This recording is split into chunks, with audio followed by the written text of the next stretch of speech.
بسم اللہ الرحمن الرحیم۔ ناظرین کرام، السلام علیکم ورحمۃ اللہ وبرکاتہ۔ آج کی خصوصی محفل سوال جواب کی نشست میں آپ حضرات کا خیر مقدم ہے۔ یہ سوال جواب کا سیشن 157واں ہے۔ 157 سیشن میں آپ کے جو سوالات آئے ہوئے ہیں ان کے جوابات پیش خدمت ہیں۔ جناب انیس الرحمن بستوی کہتے ہیں السلام علیکم ورحمۃ اللہ وبرکاتہ۔ وعلیکم السلام ورحمۃ اللہ وبرکاتہ۔ فرماتے ہیں ایک مسئلہ دریافت کرنا ہے کہ آج کل آن لائن شاپنگ میں بہت سے سامان نو ریٹرن پالیسی والے ہوتے ہیں۔ اب اس طرح کا کوئی سامان خریدا گیا اور جب اسے کھولا گیا تو دوسرا سامان نکلا، تو کیا اس دوسرے سامان کا لینا درست ہے جبکہ اس دوسرے سامان کی بازاری قیمت خریدے گئے سامان سے زیادہ ہے؟ بینوا توجرو۔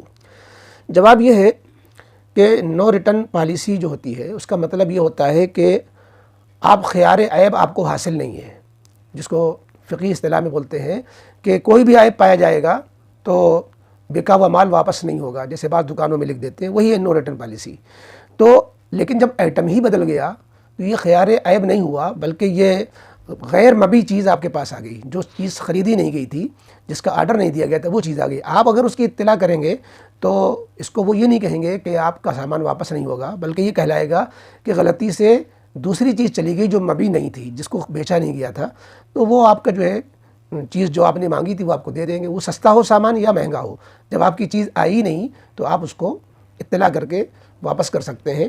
ہاں، اب اگر اس کو بھی واپس نہیں لیتے ہیں اور آپ کی چیز آ گئی ہے تو یہ اس کے وہ گنہگار ہوں گے، ورنہ تو شرعی اعتبار سے جو مسئلہ تھا وہ یہی ہے کہ خیار عیب سے برات کا اظہار کر کے سامان بیچنا یہ تو ٹھیک ہے، نو ریٹرن پالیسی لگانا، لیکن اگر چیز مبی ہی کچھ بدل گئی ہے تو یہ نو ریٹرن پالیسی کے تحت میں نہیں آتا، بلکہ یہ اس میں آتا ہے غیر مبی کا بھیج دینا۔ جو چیز مبی نہیں ہے تو اس کو تو واپس کیا جا سکتا ہے، اپنی مبی والی چیز مانگی جا سکتی ہے۔ اگلا سوال انہوں نے ایک آڈیو میں نکاح سے متعلق سوال کیا ہے، 1 منٹ کی ان کی آڈیو ہے، سن لیتے ہیں۔ السلام علیکم فاسٹ۔ جی، وہ لڑکا جو سعودی عرب، اس نے اپنے ماموں کو فون کیا تھا، اسی مجلس میں مطلب لڑکی موجود تھی وہاں، اور ایک لڑکی کا بھائی تھا 22 سال کا، اور ایک لڑکے کی امی تھی، اور ایک لڑکے کا بھائی تھا 17 سال کا، اور قاضی صاحب تھے۔ اور لڑکی نے تو اس سے قبول کیا، اس لڑکے کو جو سعودی عرب تھا، اور لڑکے نے اپنے ماموں کو کہا تھا کہ آپ میری طرف سے قبول کر لینا۔ تو پھر قاضی صاحب نے کہا کہ آپ نے اتنا مہر مطلب نام لیا لڑکے کا اور لڑکی کا اس کے ماما کے سامنے وکیل کے، اور کہا آپ نے ان کی طرف سے قبول کیا؟ تو اس نے لڑکے کے ماما نے کہا میں نے قبول کیا۔ تو اس میں بتا دو وکیل کا تو نہیں ہوا جی، اگر نیت نہ ہوتی اس کی تو پھر بھی نہ ہوتا کیا وکیل کا؟ جی، آپ نے یہ آن لائن نکاح کے بارے میں جو پوچھا ہے، اس میں شرعی تقاضے پورے ہو رہے ہیں۔ 2 گواہ ہیں اور لڑکی بذات خود موجود ہے جس کا نکاح ہو رہا ہے، اور جس لڑکے کا نکاح ہو رہا ہے وہ لڑکا اگرچہ موجود نہیں ہے لیکن اس کی طرف سے اس کا وکیل موجود ہے۔ جس طریقے سے قاضی کی مجلس میں لڑکی موجود نہیں ہوتی ہے تو لڑکی کا وکیل موجود ہوتا ہے، ایسے یہاں پر لڑکا موجود نہیں ہے اور لڑکے کا وکیل موجود ہے۔